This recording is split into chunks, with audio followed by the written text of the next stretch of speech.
Are you serious? Is that still real? Yeah, you're still... It's $1 million difference on the insurance side? That's huge. That's huge. All right, on today's video, we're going to be comparing life insurance versus a high yield savings account. We're going to be including investing in an opportunity. Just want to be very clear that this is not a video on investing. We're going to assume that the investment gets the same result for the high yield savings account and the life insurance policy. We're going to look out over 10 years, and then we're going to look out over 30 years, and we are going to see the pros and cons to having your money being stored and being used in a life insurance policy, some of the pros and cons to that, and then looking at it in a high yield savings account over that same period of time. We have our Google Sheet wizard, still trying to figure out a great nickname for Justin Gartman, one of our coaches here. Justin, you are the Google Sheet wizard on the team. This is something that you built from scratch. And for any of the people that have worked directly with you, they know that you're extremely analytical. And so without further ado, man, let's jump into this. This is a 35-year-old male, preferred health, so not the highest health rating, but kind of a higher health rating. $60,000 per year is what they were already saving. It's either going to be going to a high yield savings account or storing it in a life insurance policy here. They did make an investment. And again, this is talking with an act, not disclosing names or anything or the investment, but talking with them, an investment they made that paid $24,000 a year. They invested $100,000 and it paid all of that back over 7 years. So that's kind of where the cash flow is coming from. And as we pay here, so first we'll just look at, so hide that part and we'll just look at this part so I can explain to you what is happening here. So started a policy, these numbers were pulled directly from the illustration, $60,000 per year, $50,000 in the first year. And then finally in year 3, they're like, hey, I have an opportunity. I'm going to make this investment. Obviously, one thing that maybe we can't invest $165,000 because we don't have access to all of that. Your illustration, if you've had one in which you've looked, is going to show end of year value. So at the beginning, we're going to invest $100,000, and over the time, we're going to pay back these loans. So obviously there is a cost to that. I'm using a 6.5% interest rate, which to me is pretty high, but I wanted to be as fair as possible. A lot of companies that we work with right now are actually even lower than this, but just to even the playing field, and shows you payback over that amount of time. End of the year has total cash value in cash. The reason this is higher than what's illustrated for your cash value is because, hey, we paid back our loan and now this is just extra income really coming towards us from the investment we made. We can't put it into the policy because there's no room for it. We've already paid everything back. And so that's the total there. So really you have that extra amount there, plus showing you what the death benefit would be. So now are you showing the extra amount? Oh yeah. Are you showing the extra amount earning any interest, or are we assuming 0% interest, or are you assuming some type of interest rate on the money that can't go in the policy? Yeah, right now it's showing, hey, you get that money and you stuffed it under your mattress and it's just what you had. So that way. So just to be clear, like we're going to now compare to a high yield savings account where we're giving it the benefit of the doubt on your dollars earning greater. If we were to tweak this in real time, which I won't ask you to do, I would say we should at least use whatever the high yield savings account interest is and apply that to the life insurance model. But what I'm hearing from you is, and because we have gotten attacked on this channel for being like, hey, like you're trying to pad the numbers on life insurance. It's like, listen, you're using 6.5% loan rate. You're designing a policy that's not crazy, optimally designed for high cash value. And you're also assuming that the extra cash from the quote unquote investments are not going back to life insurance, not earning long-term internal rate of return there, just literally earning zero. Am I capturing that correctly? Yeah, that's right. Now, could have made it where in the years which aren't shown here, hey, we pay back and that's what it's used, but just showing, hey, try to Justin, make it as simple so far, as possible. The world's worst salesperson all time on our channel, but I appreciate it. And then the death benefit on the life insurance policy, over $3 million. Obviously, a high yield savings account doesn't have that. Want to be very clear, we're not talking about all the other benefits that you get on life insurance. So we're just purely looking at the cash death benefit. If you follow any of our videos, you know that you're not just going to put money into life insurance just because of cash value growth. It's the ability to have accessible, leverageable cash that you can do while you still get the benefits of insurance. Amazing. And we're just going, my hope is if you're confused by that, you'll watch more of our videos or maybe get the book or go to our Nessa vault. But life insurance has so many benefits. We're literally just talking about, we're cherry picking a few. So let's look at a high yield savings account where you are assuming a savings interest rate of 5%, which I think is crazy, but let's look at this. Yeah. So looking here, just a quick Google said, hey, what's the best high yield savings interest rate right now? And it said anywhere from 4 to 5%. I know I have one that gets 4%, so maybe I need to change that. But assuming that, and also assuming a 0% tax rate right now, saying you have the best tax plan in the world and you're not paying any taxes, just to start off here. So same thing's going on here.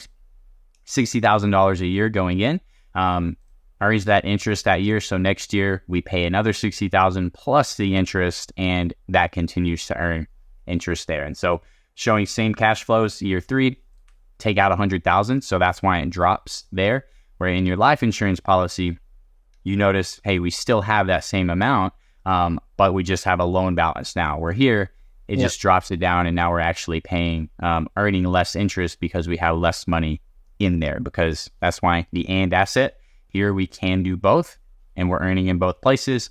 Over here in the savings account, you have to pick and choose. So shows the numbers here. Any comments so far, Caleb? Yeah, no, comments, obviously you don't have death benefit, but it's in this scenario, it's about $100,000 to more than $100,000 ahead. Why don't we add, let's keep it at 5% for right now.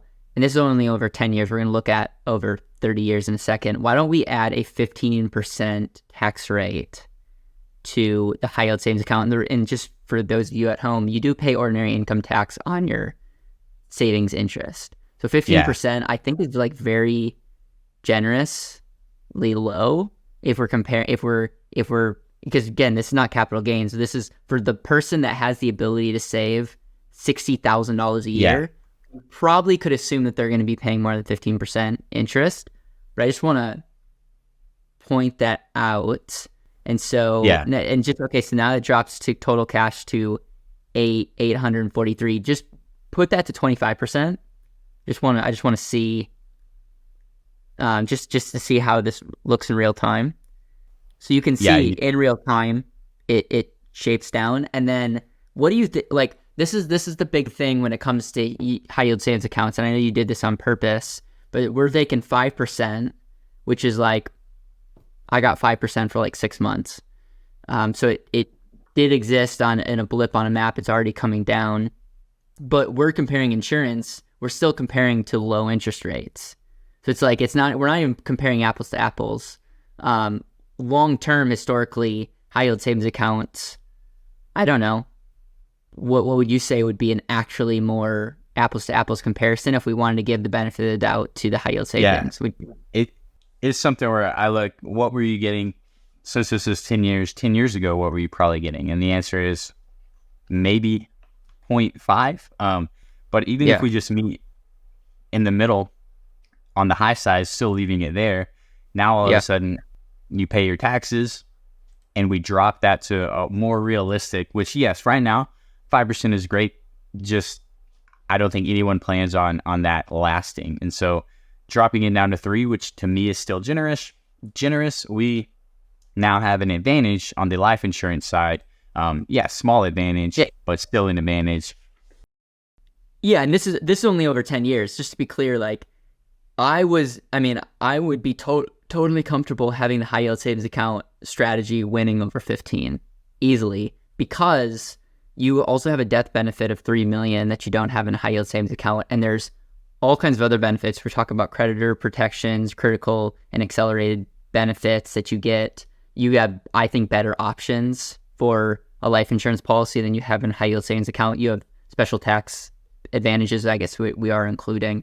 What do you think the tax rate at 25% is fair? Do you think we should drop that down a little bit? Because I just want to be like very, I want to like be able to be as unbiased as possible. Yeah, unbiased. I would say, I mean, I agree with you. If you have the ability to contribute $60,000, chances are you're going to be paying a higher tax rate. But even if we drop it to 20%, just to be completely fair, we still lose a little bit, but that's not even taking into consideration the death benefit that you have, which I ran some numbers here. If we just did 10-year terms, so that at the end of 10 years, we include the death benefit, if you plug that in, and so let's just take off and say, actually, you can only save $59,000 if you want a death benefit. Then you see, it's actually probably would cost more than that, maybe cheaper, depending. And you can see now we are actually back ahead on the life insurance side. Yeah, that's great. Let's keep it at a 20% tax rate. Let's not include the term, just because it's like, I love that you pointed that out. But let's look out over 30 years. And I'm making the assumption that the insurance policy is going to get more efficient. And we are assuming a 3% rate of return. We're also assuming that the cash investments are just sitting at 0% on the life insurance side, which hopefully that wouldn't be the case. So I want to also point out that we're playing that game. Yeah, so we're doing that. And then the other thing, assuming here is, hey, now you've increased your cash value. We're now investing $500,000 per year and getting the same returns. Now, chances of you getting the exact same investment they invested in this fund, chances of it being the same, probably slim, but just to show you, investing in something, whether it be earning the same return, different return, that really doesn't matter because it's going to the same places. We're using the same returns. And if we look out over 18 years, so we just look out over 18 years, even doing 20% tax, 3% rate, now all of a sudden we have a 12.5% difference advantage to the life insurance side, assuming, again, you didn't do anything with that extra cash that you had. Plus, now you have a $4.6 million death benefit. And now, yes, this is 18 years, but you can see the advantages of, hey, being able to have both, especially here, you pull out $500,000. Now that's $500,000 that is just going into the investment, not earning even that 3%. Where here, you're still going to earn a dividend. Plus, now you're earning over here. And that's where the real advantage in the asset comes in. Justin, just to be clear, on the cash side, the interest that you were paying the insurance company, that's just going right to your high yield savings account. So we're doing an accurate cash flow to cash flow. Yeah. So here you were paying back this interest. So every year you earned 120. So we knocked down our loan plus paid off that interest that you had built up every single year. Over here, it's going right back in so that you are earning the interest now on what you just previously earned. And so that's why it's building up quickly. Cool. I'm tracking so far. So we're in 18 years in, you have $4.6 million death benefit, then all the other benefits of insurance. You have 1.9, almost 2 million of cash. You would have over 2 million of cash if you're actually earning an interest rate on the cash under the mattress. And then the high yield savings account route, you have 1.8 essentially. So we're 18 years in and you have $200,000 difference in just cash. Hey, it's Caleb Williams here. I'm just interrupting this video quickly to invite you to check out our And Asset Vault. You may have been there. We've actually revamping it. And if you are somebody that wants to learn more about, is life insurance the right fit for me? Does this And Asset make sense? Does this actually help me be more efficient? We've put together a 10-minute documentary style video that I think does a really, really good job giving the history, why the And Asset, different setups and designs that we use. And then we have an And Asset Vault that gives case studies, calculators, handbooks, and so much more. We are here to serve you, whether it's a conversation, whether it's education, or the video. So make sure to go check out andasset.com/vault to learn more. Yeah, and just cash, not counting death benefit, not counting all the other advantages, which I'm sure everyone on the channel already knows, and we hit those hard. So just strictly looking at cash here, and then go ahead and we'll just run this out to 30 years. So skip those there, but showing you doing the exact same investment again over 30 years, which, because as we know, life insurance gets better and better each year. That's why early on, you can say short term, there's other things you can do. Long term, being able to do both, you're looking at $1.5 million difference of cash value. So an increase for the people who like percentages of 42%, which I think is pretty substantial. That's huge. That's huge. I mean, a $1.5 million difference. Can we go up and change the rate of returns? I'm just now curious on how this all, let's change the rate of return to 4%. I want to see if you could get 4% in a high yield savings account for 30 years. Can you scroll down and see what difference that makes? Okay. So now that's only a $1 million difference. What? So you still have a difference there, and that's assuming 20% tax. And the other thing that we haven't actually messed with is this loan interest rate, which can make a difference. And if you look at what were the loan interest rates even 5 years ago, let's drop it to 5.5, and you see just a 1% difference. It doesn't make the biggest difference because you are paying those back each year, so you're not giving it time to build up. But including that, now it's $100,000 difference over those years, and we could even go lower. And then let's increase tax to 25% on the high yield savings account. This is the reason for a video like this. I want people to understand that there's variables, and you might be watching this and be like, I don't pay any taxes. Well, then everything's a little bit different. But you can see when you create levers, then different consequences happen. And then is it possible? Did you figure out the math of a 30-year term? Yeah, 30-year term would have cost, and this is I only did it for $3 million. Okay, just to be clear, at the end of 30 years and on the permanent life insurance policy, you have over what? 7 million? Yeah, you would have $7.3 million of death benefit. So, but let's just say someone is like, hey, I'm going to do this whole buy term, invest a difference. And just to be clear, we're showing in the high yield savings account, you are investing in the same investment. You're getting better returns than the insurance policy because instead of going and paying some of the interest to the insurance company, you're getting all of it. But let's assume that you have to pay 30 years of term insurance, which I believe costs over $3,000 a year. We'll just use 57,000. Okay, so we're assuming $3,000 a year goes to for the next 30 years to say that you have temporary term insurance for the next 30 years. So it's a almost $4 million difference. Yeah. And you see, especially early on, like now, even in year 10, with those changes, hey, you're $15,000 ahead over that time, $1.3 million. Drop the interest rate instead of 4% to 3%. I still think 3% over 30 years in a high yield savings account, very generous. Yeah, that's where I'm at. Is if you can average 3%, which average would still not. Can you just drop down and can we see over 10 years a $41,000 difference? Wow, 1.7. So, I mean, I would love to hear the feedback in the comments. I think the big reason I'm a fan of life insurance is not that it's an investment. Clearly, it's not.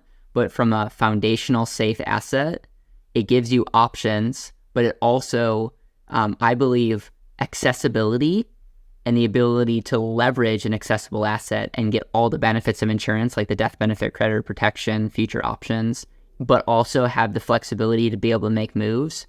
Super, super valuable. And, I mean, I'm trying to think of the criticism that we could get. I think we could get you are investing $100,000 in the first 10 years, you're investing $500,000 in the next 10 years. Maybe the criticism is you could be more heavily invested in the high yield savings account. I think that just over time you are going to get a better result on the insurance side because the internal rate of return does not have taxes. It's earning greater. Just to be clear, let's move the savings interest rate to 5%. And let's keep it at 25% tax. I just want to see what happens. And assuming you can earn 5% in your safe account, you're still investing. Can you scroll all the way down? Yeah, you're still. Are you serious? Is that still real? Yeah, you're still. It's $1 million difference on the insurance side. Yeah, so still $1 million difference because obviously, hey, your tax rate and you're having to pay for term if you want death benefit. For the guy that says, I don't want let's any eliminate. of that. Yeah, let's keep the death benefit. Let's eliminate the tax. I want to just like show how. Yeah, so if we eliminate 0% tax, that probably I would bet you that this is gonna tip the scale. We're still barely ahead. In year 18, you're behind, but in year 30, you're still because the $3,000 difference. Now, let's say we don't buy term insurance. Let's assume we're not buying term insurance. Yeah, no term, none of that. You end up ahead in the high yield savings account, and so barely. I mean, we're literally talking $60,000, like no death benefit. You're earning 5% tax free, and so there you have it. So here's my question: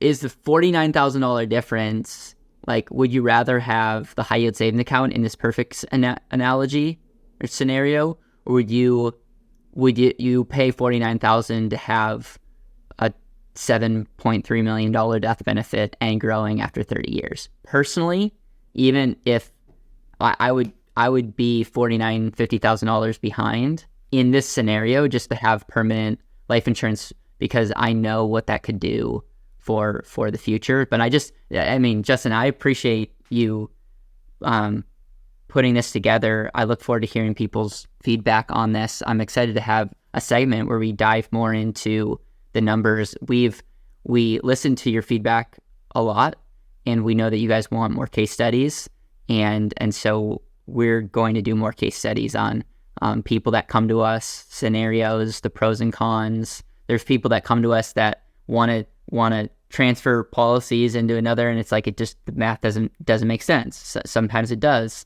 and our hope is to continue to shed light on this. And so if you're watching this and you like this content, subscribing, liking, commenting really helps other people find this.